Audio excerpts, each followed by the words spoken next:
नमस्कार। आज हम क्लास 9th का टॉपिक पढ़ेंगे। इसमें जैसे पहला प्रश्न है, express 0.6 bar in the form of P upon Q। इसको P अपॉन Q की फॉर्म में फ्रैक्शन में बदलना है। तो सबसे पहले let x is equal to 0.6 bar, वैसे ही लिख लिया। अब बार का मतलब है जो डिजिट के ऊपर बार लगा होता है उसी को आप बार बार लिख सकते हैं। इस तरह से आप याद रखेंगे। तो x is equal to 0.666 and so on. इसको हम फर्स्ट नंबर दे देंगे। इसके बाद multiplying first by 10 both side. अब 10 से क्यों मल्टीप्लाई किया, इसका ध्यान रखना है, क्योंकि 0.6 बार पॉइंट के बाद एक ही डिजिट के ऊपर बार लगा हुआ था, एक डिजिट के ऊपर। तो 1 एंड 1 0, जितने डिजिट के ऊपर बार लगेगा उतनी जीरो लगानी है। तो एक ही डिजिट के ऊपर बार था तो इसलिए हमने एक ही जीरो लगाई 10। ये एक ट्रिक के हिसाब से याद रखेंगे। तो फर्स्ट को हमने 10 से मल्टीप्लाई कर दिया, तो 10 मल्टीप्लाई एक्स, और दूसरी साइड लेफ्ट साइड भी और राइट साइड भी 10 मल्टीप्लाई 0.666 सो ऑन। जब मल्टीप्लाई करके हमारे पास 10x इज इक्वल टू 10 से मल्टीप्लाई हो रहा है 0.666, तो एक जीरो है, एक डिजिट पॉइंट से लेफ्ट साइड को आ जाएगा, तो एक 6 आ गया, 6.666 इस तरह से सो ऑन हो गया। एक 6 आ गया, दूसरी साइड भी मैंने 3 6 लगाए हुए हैं क्योंकि बार लगा होता था 6 के ऊपर। तो आप इसको जितना मर्जी लिख सकते हैं बार बार 6 को। तो सब्ट्रैक्टिंग फर्स्ट फ्रॉम सेकंड, तो सेकंड इक्वेशन से फर्स्ट को हम लोगों ने घटा देना है। तो सेकंड थी 10x माइनस, और उस साइड फर्स्ट की थी x, 10x minus x is equal to, और सेकंड इक्वेशन में राइट साइड में 6.666 और माइनस फर्स्ट इक्वेशन का राइट साइड में था 0.666। इसको माइनस किया तो 9x is equal to, point के बाद सारे डिजिट सेम है तो खत्म हो गए, 6 माइनस 0 6 ही बचा। और x इज इक्वल टू, अगर मल्टीप्लाई में हो तो डिवाइड में जाता है, तो 6 अपॉन 9, और 3 के टेबल में आ जाते हैं, 3 2 जा 6 एंड 3 3 जा 9। तो इस तरह से x 2 अपॉन 3, और x हमने माना था 0.6 बार को, तो एक्चुअल में ये 0.6 बार जो है वो 2 अपॉन 3 के बराबर हो जाएगा। इसी तरह से अगला क्वेश्चन है 0.47 बार। इसमें देखेंगे पॉइंट के बाद डिजिट तो 2 है, बट बार जो है वो 7 के ऊपर, सिंगल डिजिट के ऊपर लगा हुआ है।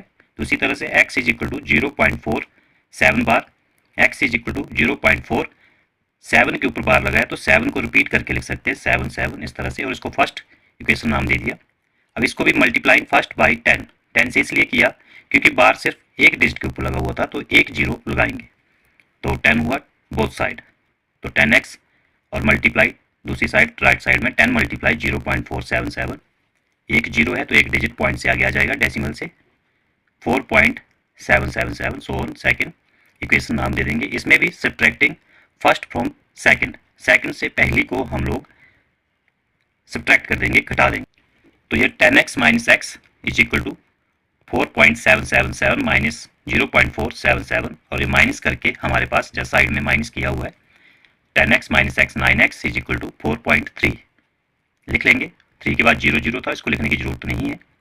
तो 9x is equal to 43 upon 10, point हट गया, पॉइंट का 1, और डेसिमल के बाद एक डिजिट था तो एक जीरो लगा लिया। x is equal to 43 upon 9x multiply हो रहे थे, डिवाइड में जाएंगे, 9 मल्टीप्लाई 10, तो इसी तरह से 43 अपॉन 90 आंसर आ गया। बट ये भी ध्यान रखना है x हमने 0.47 बार को माना था, तो ये 43 अपॉन 90 उसका आंसर होगा।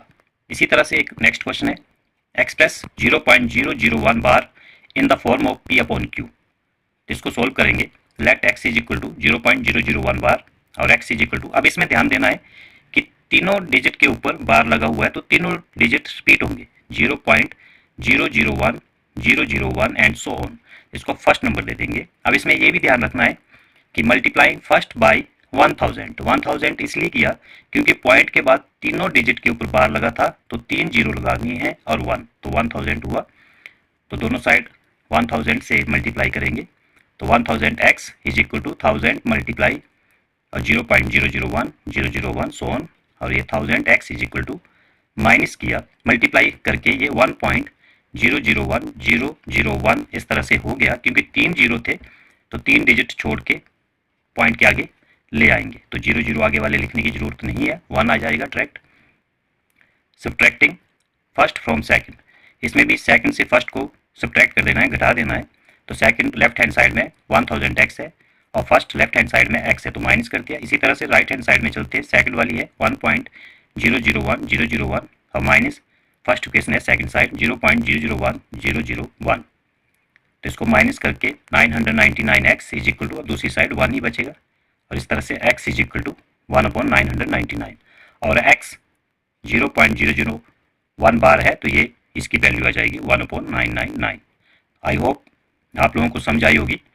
इसी से रिलेटेड और भी कोई प्रश्न आप लोग सीखना चाहें तो इसके बारे में कमेंट कर सकते हैं। धन्यवाद।